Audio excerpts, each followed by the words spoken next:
Se couvrir de protection jetable avant chaque contact avec les patients. 1 an après, le quotidien du service de réanimation est toujours le même. Transférée depuis la Moselle, Marie-Rose Théobald a passé près d'1 mois au CHU de Poitiers. Il y a quelques semaines, elle y est revenue en visite, reconnaissante pour ceux qui l'ont sauvée. D'abord, j'étais dans le coma et lorsque je me suis réveillée, j'étais quand même un petit peu dans un état second. Et les personnes que je voyais étaient toutes habillées en cosmonautes. Je ne voyais que leurs yeux et je ne savais donc pas à qui j'avais affaire. Et il était important pour moi de revoir ces personnes dans d'autres conditions et de pouvoir les remercier pour ce qu'elles ont fait pour moi. Un rôle de premier plan. Les visites des proches étaient complètement interdites. Alors, comment maintenir le lien?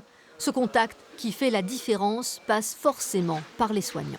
On se donnait des points téléphoniques quotidiens où la même personne souvent appelait la même personne de la famille.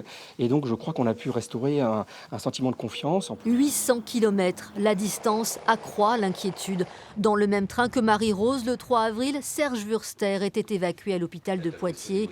Lui aussi, une autre famille séparée avec pour seul lien la voix des soignants. Alors là, vous apprenez à écouter le son de voix des médecins.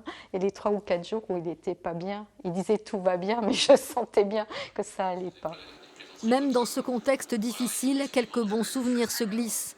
Dans le service, Serge Wurster savait alléger l'ambiance.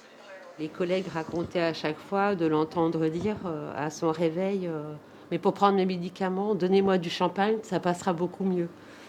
Et c'était quelqu'un que l'équipe disait qui avait un humour fantastique, quoi. Il était toujours souriant.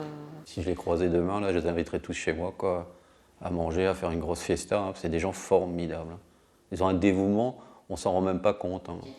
L'invitation est lancée. Christine et Serge l'ont promis, il y aura du kouglof à l'arrivée pour les soignants de Poitiers.